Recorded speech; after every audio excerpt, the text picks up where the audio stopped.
So, Germany, like Jiminy Cricket, Germany. We started It's really not. well. I think you should keep rolling that. I'm gonna. It's Yeah, fine. cool. I mean, Jeremy. I've been Yes. called Jeremy before. Don't mind it. I'm gonna call you that from now I've on. been called a lot worse. Yeah, do. I've been called a lot worse. That's hilarious. Okay. So we met on LinkedIn. This is our Mm. first actual real life conversation, which is really interesting. And we've just spent the last sort of like 20 minutes like talking at each other and we're getting really excited about what each Yeah. other does. So that's really cool. Um, yeah, I've been a long time I would say stalker, but just to like I'm really, really curious about your Wednesdays. On Wednesdays, we smashed the Mm. patriarchy posts, and I was like, I need to get him on the podcast and like ask him questions. So tell me where that came from. Well, yeah. I mean, first of all, thank you for having me on. I mean, that for me, that's a benign type of stalking that never got a problem with. And even before we met today, I kind of thought we were already mates. So Yes. it's been lovely to actually get to know you a little bit more. So it all came from the actual post came from the fact that my daughter, who's now 22, and at Bristol Uni, in her first year, she often went around campus wearing a T-shirt that says "On Wednesday, smash the patriarchy." In fact, exactly the same one as this. Yep. And we often talked about it. I thought it was quite funny. It was a bit of a conversation starter. And I persuaded her to let me do a post about it and just a little interview with her, which went quite well. People had a good reaction. So the following week, I built on it by writing about how the patriarchy impacts women, and the week after about how it impacts men. And I've just carried on ever since. I think I enjoyed how people reacted. I learned something from each of those posts, and not just in terms of people agreeing with me and adding things, but challenging some of the thinking as well. And Hmm. it'll be 2 years at the end of this month that they've been going out. So it's become a thing, and I really enjoy doing it. I enjoy listening to people, reading people's comments, and I'm learning all the time, and hopefully other people are as well. Hmm. Yes, they do seem to be a mixture of sort of educational and quite challenging as well. Just that kind Yeah. of, hmm. I think I need to be a bit more challenging because I think at first I was dipping my toes in the water, and what do I know? I only started to really learn about gender equity in 2021. If I'm honest, I thought I was a good guy until I read a couple of books, and I just thought, oh my God, I spent the first half century of my life just not having a clue how the No. other 51% of the population experiences it. And so I had a lot of educating to do. But I think now, and particularly in the light of the sort of DEI backlash and some of the things that are going on in different parts of the world, I think I need to be a bit more provocative. Hmm. So yeah, I think we need to, we said this beforehand, but we need to be able to have good fights. We need to disagree agreeably and as a result, learn from different views. It's no good just creating our own echo chambers. You don't No. learn anything from that. It feels good, but No, it's interesting. My posts do that. They kind of, I put a post out that's slightly provocative, and then sort of like my friends, kind of like, yeah, yeah, yeah, totally get what you mean. And then all of a sudden, you can tell the second that LinkedIn starts sending it to like second, third connections, especially when God forbid, mention one of these leaders in inverted commas. The Elon Musk fanboys come out in like they come yes, out kicking and screaming. Um, but you can like literally see it just like turn. yeah. I wonder though, and again, it's difficult. I haven't done any analysis of it, but I wonder whether, because I do get some backlash, Hmm. mostly actually from women. Yep.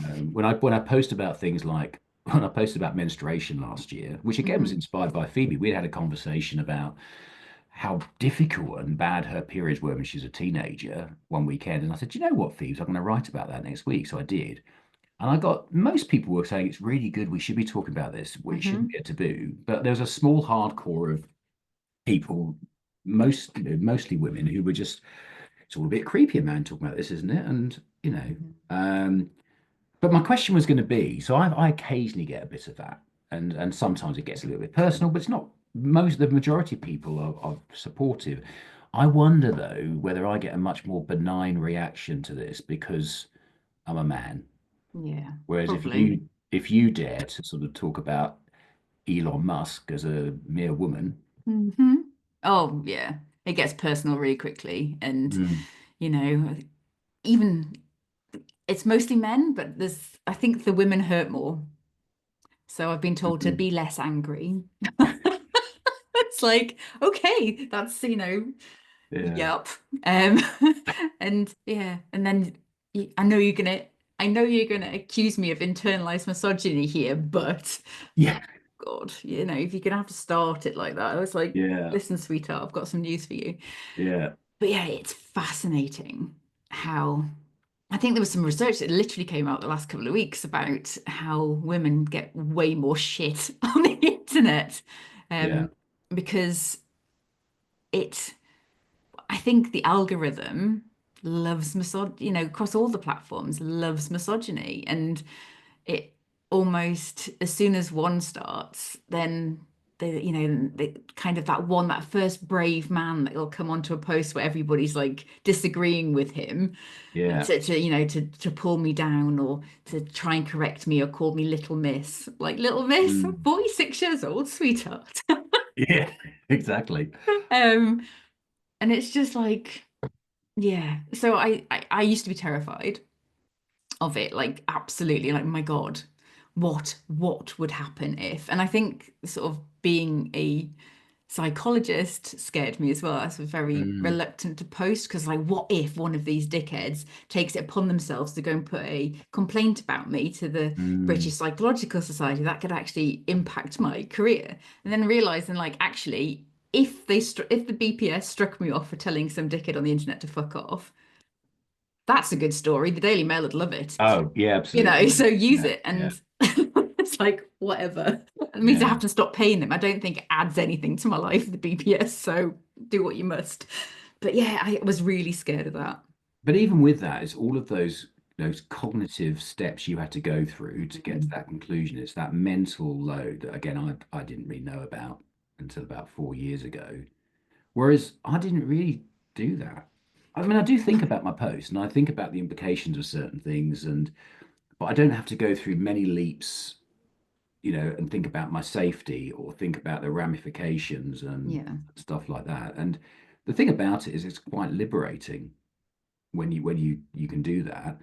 It Mhm. wouldn't be nice if everyone could have that same level of liberation? Oh, it's taken years though. Yeah. I had to, so bizarrely, there was one psychologist who we all thought was kind of policing us. And I think the biggest dragon I ever slayed was actually saying to him, like, listen, sweetheart, just stop policing the women. We're psychologists, we're Yeah. all in the same profession. If you don't 100% believe what somebody's saying, call them out privately, not publicly, because it was Mm. stopping us posting because we were like, what would this guy say? Yeah. So me actually having that conversation with him was like almost the biggest dragon I could have slayed because I don't really care about what some like software engineer thinks about my work because it's like, sweet, it's not for you. Mm. Mm. But the psychologists, I found that really scary. But yeah, Yeah. it's the it's it is hard existing as a woman on the internet because we do have a lovely sort of community of people like yourself and people that actually care and are normal. But then as soon as they start, you almost like they start throwing like name calling and it's like we said this before, like people just need to learn how to debate like Yeah. respectfully and have some critical thinking skills, you Mm. know, which is, I think, one of the massive failings of education across the world. It's like, Yeah. There's a couple of things you said there. I mean, that just that phrase, it's really difficult being a woman on the internet mhm, is quite poignant, really, because yeah. that is purely gendered. That is because you're a woman. It's not because of what you write. It's just you have to be so much more thoughtful about what you put because of the potential backlash you receive just for being a woman. From everybody though. Yeah, oh, yeah, yeah, yeah. There's friendly fire as well. Hmm. Um, and but that other point about critical thinking is, I think, is really correct because if I'm honest, when I first started posting, before started doing my Wednesday post, Mm. and I'd become a bit educated, and I would go in and I would challenge people on some of the things they said, and if I'm honest, I was a bit of a dick about it. I remember there's one guy I got into a bit of a spat with, and I just kind of went for him. He said something about the reason why he got Andrew Tate is because of toxic femininity. And I disagreed with him, and I still would. But the way I did Mm. it was, just a bit of a knob. And then of course he came back, reacted accordingly, and it achieved nothing. And then others kind of piled on, and it didn't achieve anything. His position became more entrenched. Mm. And so over time, I like to think I've become a little bit, practice what you preach a little bit. When I talk to people about, if you want to, you know, make more of a difference, you need to be curious, start to learn about things you perhaps didn't know before, like I did, because I didn't know anything until I was 51 about this stuff.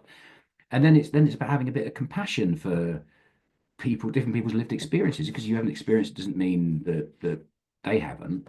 Mm. Um, so I've tried to do that a bit more with my posts. So people do disagree with me, but I'll try and approach it with a little bit of curiosity. And what that's led to, interestingly, is sometimes some really, really good debates. Hmm. I mean, there was one guy who actually called me a devil worshipper.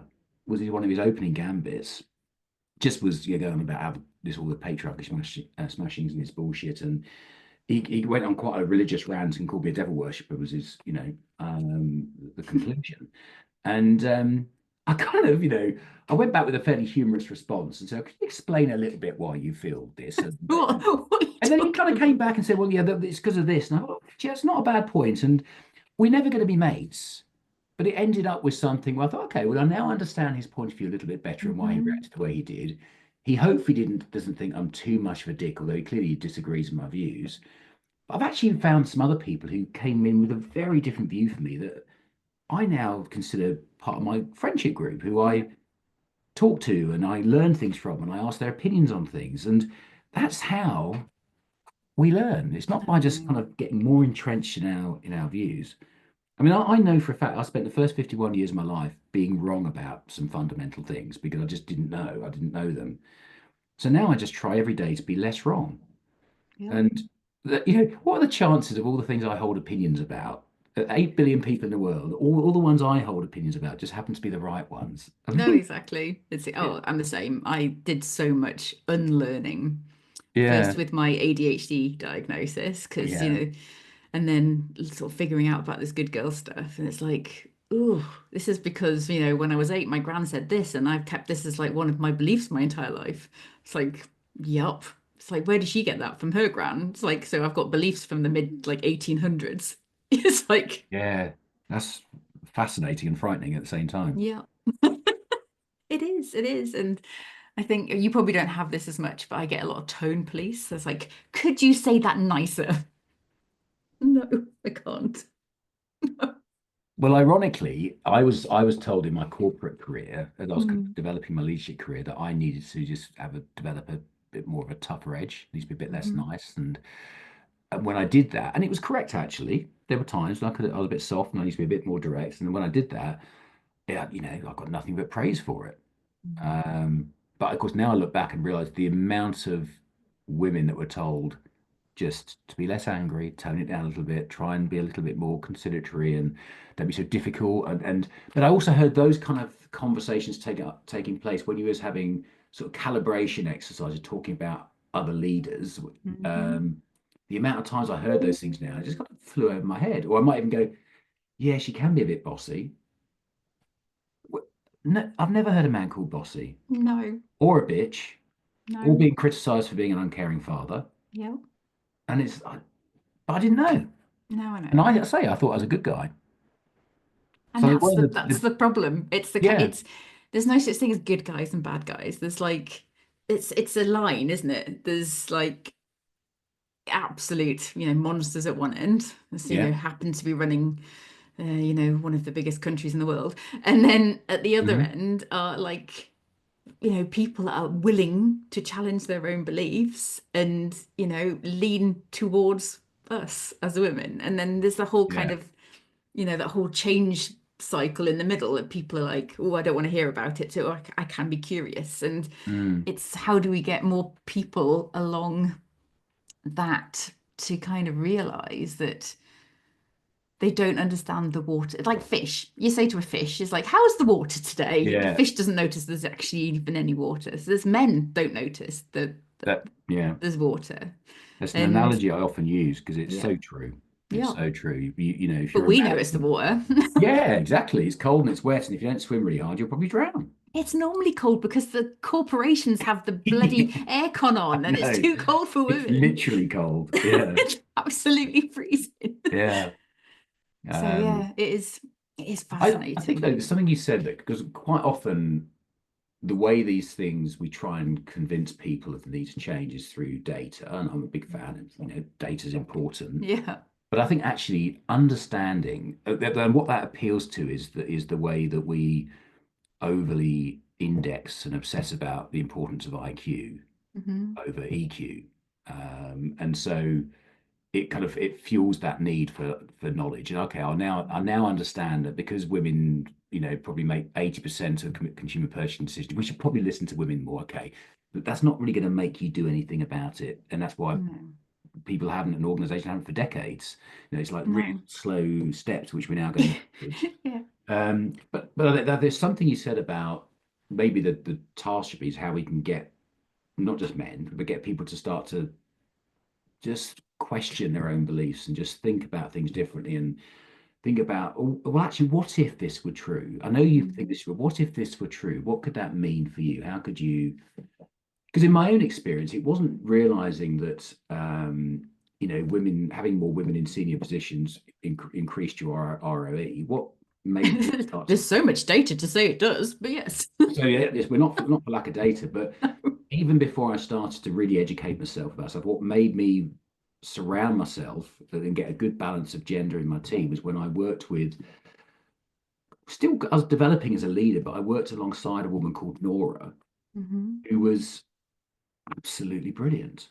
And she just, I mean, she took the piss out of my lack of emotional intelligence all the time. But through doing so, I started to notice things I hadn't noticed before, and I learned from her. And it was the partnership that was so powerful. There were things that Hmm. I brought and things that she brought, but the combined partnership was so powerful.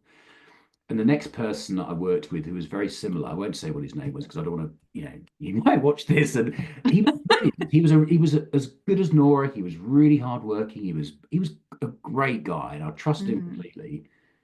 I He just didn't give me what Nora did.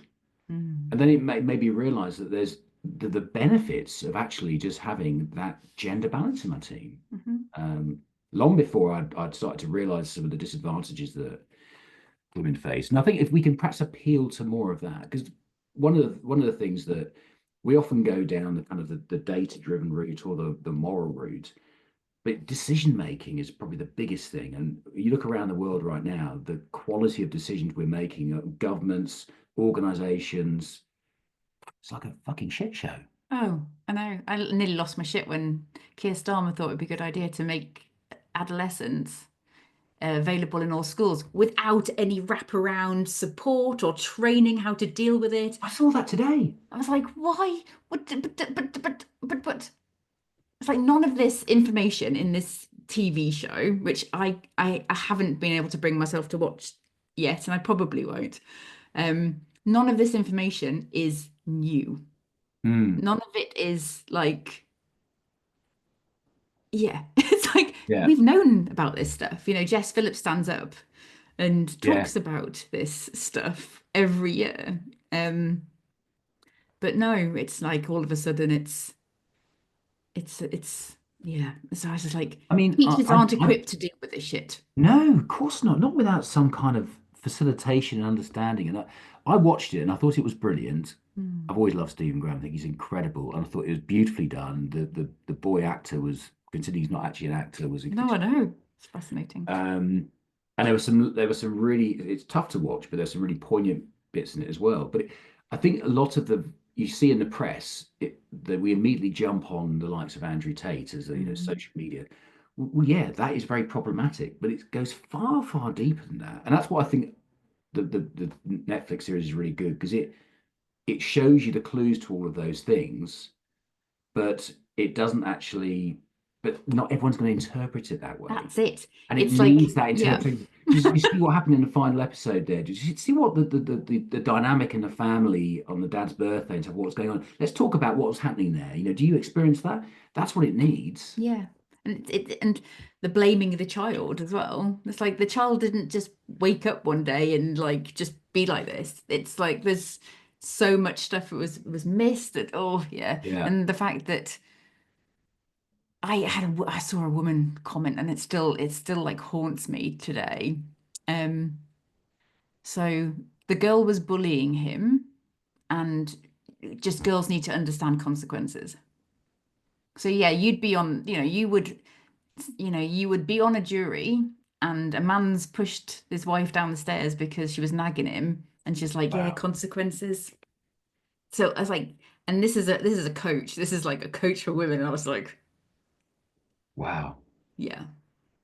So that's a critical thinking again. It's like, what is this trying to do? And then Mm. all of the racism on the back of it as well. I'm like, crikey. It's like this boy shouldn't be white. Why not? It's like in this Oh my country, God. Oh white my white God. people commit more crimes than Yeah. non-white people. So it's like, Oh my God. Oh, I didn't even know. I wasn't even aware of that. yeah, no, there's lots of that as kind of, yeah, consequences for the girl who bullied him. Mm. It's like no amount of bullying deserves getting murdered, surely. No, And she there's a didn't. classic victim I blaming, haven't isn't it? watched it, but No, I don't think it was. I don't think it was bullying. no. By the way, she didn't deserve to be stabbed to death, and that's the, No, you know, but yes, it's yeah. like almost the victim just like was by the by. She was. I don't like the fact that the victim wasn't centered in the work. So That's one of the criticisms I've seen, which I do agree with. It was, yeah, all about the boy, and almost to the point where the heroes of the piece, the worst anti-heroes, are the boy, who I think was portrayed very sympathetically, which I think is the right thing mm, to do, and the father is also portrayed very sympathetically, and I think that was the right thing to do as well. But that you're right. But this isn't it so often the case that the female hmm characters are downplayed? You know, the mother, the daughter who faced huge consequences of being in that household, hmm their reaction there was very much secondary. The victim, we didn't even get to know anything about her really, other no. than the fact that she potentially was a bully. I mean, yeah, Yeah, yeah. What did she do to deserve it? Which is what's been posted a lot now. So yeah, I wow, saw a post. I'm one of those weirdos that are still on Twitter because I need to keep an eye on, I find it as like a baby monitor for the world. So I kind of use it as like what's happening out there. So yeah. anyway, so there's people now. There's a woman who had her eyes gouged out by her partner. And somebody wrote on, what did she do? I would like to hear his side of the story. It's like, I know. it's like, what? Yeah, Yeah. So it you're, is, yeah, interesting world that we're living in, isn't it? it is, it is, and I think the thing is, the more that I stepped into it initially because I read a couple of books, and it Hmm. made me Which realize books, that. which books did you Oh read? yeah, so the books that because it all came about when Sarah Everard was abducted, raped, and Hmm. murdered by a police officer, which is Yep. still an extraordinary sentence to use, and it's obviously Hmm. very tragic. Hmm. But I was really struck by the reaction of women, and I spoke to quite a few, and one of them, I said, I feel really helpless, and I feel angry. What can I do to be a better male ally? So she said, read two books, and they were Everyday Sexism by Laura Bates Yep. and Invisible Women by Caroline Yep. Craddock. Got them So both. yeah, Yep. and then after that I read. I mean, I realised I had no idea. That was really the point. I knew sexism existed, had no idea of the sheer scale and Mm. how it impacts not just women but girls as well. And Yep. then Caroline's book is just a tough read, isn't it? I mean, there's just so much. I have to read it in chunks because I get really Yeah, angry. me too. It's like, I rah! thought, oh, no, that really, Hmm. that can't be right. I just couldn't believe it. Yeah. Um, So then I read many, many other books. Mary Ann Seikart's Authority Gap's a particular favourite. Hmm. Why Men Win at Work was another early one I read from Jill Whitty. Yes. So they've read many, many things since then. In Yep. fact, next week's post, I'm thinking someone suggested on my post from yesterday, they suggested one of the simple actions people can take is to read more books from women. So I thought, Hmm. actually, I might post next week about brilliant books that I've read by women because there's so many. And I've learnt more from them than I probably would have done books from men because I know. I am one. And so Yeah. I get a different So perspective, different yeah, it's like, yeah, feeling. yeah, and all this stuff. Yes. Yeah. Um, so yeah, those are the two books that I read, and it just, yeah, completely changed the way I saw things. It is. But since then, having I've become more vocal about it, I realise it's a very, very murky world, and it does require a little bit of thought as you navigate through it. And actually, you've got to be prepared to make mistakes and say the wrong thing, and Get told off. yeah, get told off, and sometimes with justification, because Hmm. I will fuck up quite a lot, and that's okay. Hmm. Um, You're only human. yes, funnily enough. And but I think we have to be allowed to do that. And but yeah, I don't think I've probably underestimated just how deeply entrenched some of Yeah. these views are, Yeah. and how things that I now find abhorrent. Maybe I would have thought the same. Maybe I would have also thought, well, yeah, but if you go out dressed like that, you know, Oh, it's a drop. It it pops up in our brains as well. So us that have, learned about, done the victim focus stuff and all of this stuff, and it's still like it's an automatic reaction yeah, based on centuries of blaming the victim. yeah, Even honestly, the way the newspapers write about every week, there are multiple examples of, you know, woman killed, blah blah blah, and it's like oh, in like girl raped by four teenagers or whatever, six teenagers this week. It's like, mm. and it's awful. Well, very often as well, what you see the headlines like sort of loving father of four Yes. Yeah. slaughters entire family. Hmm. Everyone, said he was such a mild-mannered man. So it's like he's been portrayed as this kind of hero that something must have snapped. And then Hmm. you think, well, what did they do? What did they do? Yeah. It's just it's extraordinary the way the victims are often just ignored. Yeah. It's fascinating. I think um even if you look at sort of the sentencing for some of these offences, it's like, you've got like 40 billion bits of child pornography on your computer and you get a suspended sentence for a week. There's no deterrent. No. Less than 1% of rapes are actually convicted. It's like Yeah, again, there's no deterrent, and the fact that the police make it worse. It's like, yeah. oh, it's yeah. See, I think we should sack all the police. Start again with women. The trouble is, I mean, I think I've done some work with the police, Yep. and I've just attended a few he for she things and done sort of keynotes and stuff Hmm. like that. And the trouble is, you can't do that. You can't start. No, I know. You can't start. I'm sorry, mansplaining to I you. You know. can't I was kind restart of with mostly them. kidding, Yeah, but I know you yes. were. I know you were. I was just kind of reacting because I think that the root of what you're saying is the fact that if we wanted to fix these things, we We would could. realize that it's going to take maybe a couple of generations. It's going to take 10 or Mhm. 20. If you wanted to really make the police fit for purpose, and I'm not an expert, but clearly we can see there's been some really major systemic issues, whether it's racism or sexism, that still exist. And I'm sure Mhm. they're working hard to eradicate it. Every week there's a former police officer done for this crime, that Yeah. crime, that crime. It's like, okay. Um, but it's the same with education as well. We know Mm. education isn't fit for purpose. You know, the way kids are taught these days doesn't suit many kids, particularly boys. Hmm. But it probably would take you at least 10 years to to work through that. And what government is going to take that commitment? None of them. It would have to be a very courageous one and a very determined one that could achieve bipartisan support for a longer term vision for the country. And it's just not how we're driven. And No. it's so sad because I honestly believe, without having any knowledge about it at all, so this is just, my typical overconfidence coming out, but I honestly believe you could sort the NHS, you could sort Yep. education, you could sort the police force. Yep.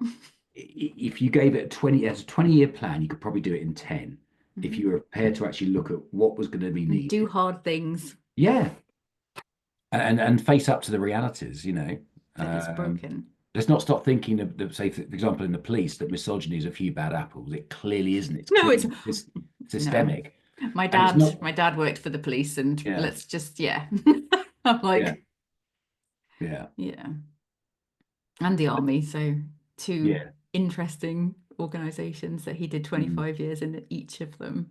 And wow. then obviously, as the backlash to his, being completely immersed in the patriarchy, I came along. Yeah. It's like the yin to his yang. So It's were like you a rebel from an early age, or did you rebel as you kind of got to adulthood? I was a secret good rebel. I was always, well, unbeknownst to me, I had that, autistic ADHD lens. So I was like, why are Mm. we doing things this way? It makes no sense. And I kind of needed Mm. that logical and could see.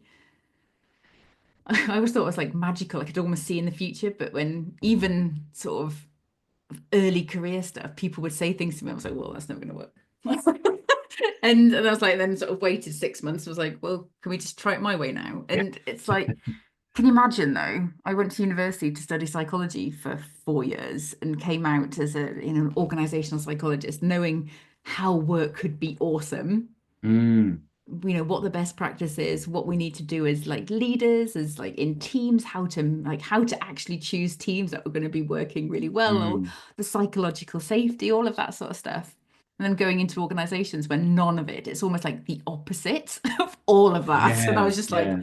what the fuck is going on here? My entire Yeah. career was like, this does not make sense. We know how the best way to do these things are, and none of us are doing them. It's extraordinary, isn't it? Because I was quite lucky because I did economics at Essex Uni, Yeah. and so I didn't really have a clue. So I just blundered into the workforce and probably had a slightly more benign. I had a lot of privileges having gone to uni, white male. So I wouldn't have faced barriers others faced.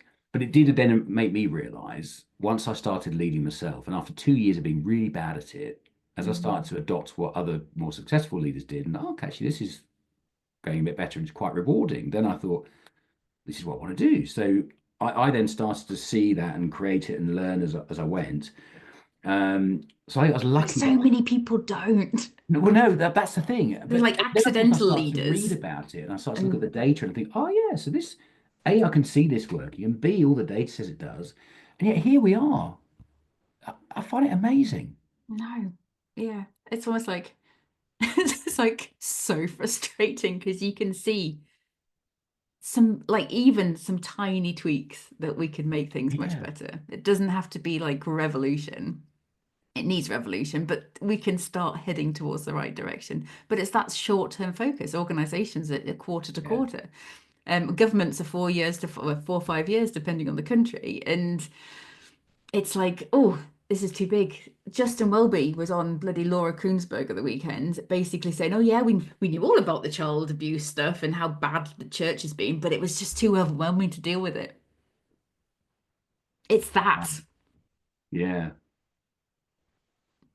I think one of the things I noticed about my corporate career when I left, there were a number of reasons. I was nudging 50, and I kind of thought I'd be institutionalized if I stayed much longer anyway after 27 years. But I also was getting increasingly frustrated with the fact that the organization always massively, even though you knew it wasn't going to work, overestimated what could be done in the short term, It's, underestimated what could be achieved in the long term. So it just we kind of limp from one idea, failed, retrench, next idea, fail, and retrench. everyone gets like change fatigue. So it's like, oh, not Yeah, again. just So then everybody rebels against any kind of change, and it just kind of reverts to that like crap in the middle. yeah, totally. Um, but yeah, it seems like the cycle is just continuing, really. Just And like this it's isn't all supposed to be shit. depressing. I mean, I'm not depressed about it. I think for me, I still think that it all comes down to leadership. Mm. And I think the reality is we know we don't teach people how to lead. You get a few lucky ones like me that I was a classic accidental manager, but there were just enough good leaders around me that I could go, oh, okay, I might try that. And I could see them in action. Okay, that looked like it worked. So if I perhaps try that myself. And I was Mm. given time and I was given a bit of support by my own leader. And I also saw some crap leaders and thought, well, I ain't going to do that. Yeah, I it's had, always I like had, trial and error, isn't I it? had enough time, but a lot of leaders don't. So they could perhaps revert to the worst behaviors that enables them to survive. And then they get a reputation for being tough and ruthless, which we seem to like. Mm. And then you end up with some of the worst people in positions of power. And I remember I saw a stat that said that 1% of the general population are psychopaths, but 21% of CEOs are. Yep. And I remember at the time going around the exco of the company I used to work for, and But you're one, you're one. yeah, exactly. There's my boss at the time. I thought, well, you're definitely one. And then You're okay. You're one. And I thought that's more than 21%. I'm counting there. It's like Interesting, isn't it? so I think we do not appreciate leadership what it is. We definitely don't train people how to lead. We leave it to chance, so we end up with what we get. And I think if we taught people how to lead properly, from more of a human perspective, it's not about what you do or how you do it. It's about how you make people feel. If you can make people Mhm. feel, cared for, nurtured, like you said, psychologically safe, magical things happen. I know, it's crazy. I It's know. crazy. On that note, I'm going to leave that mic drop. Yeah, Boom. Uh, there you go. and oh yeah, absolutely. So thank you so much. I don't think this is going to be our last conversation. No, it won't. We'll probably carry on after this. Awesome, awesome. Thank you. Thank you, Michelle.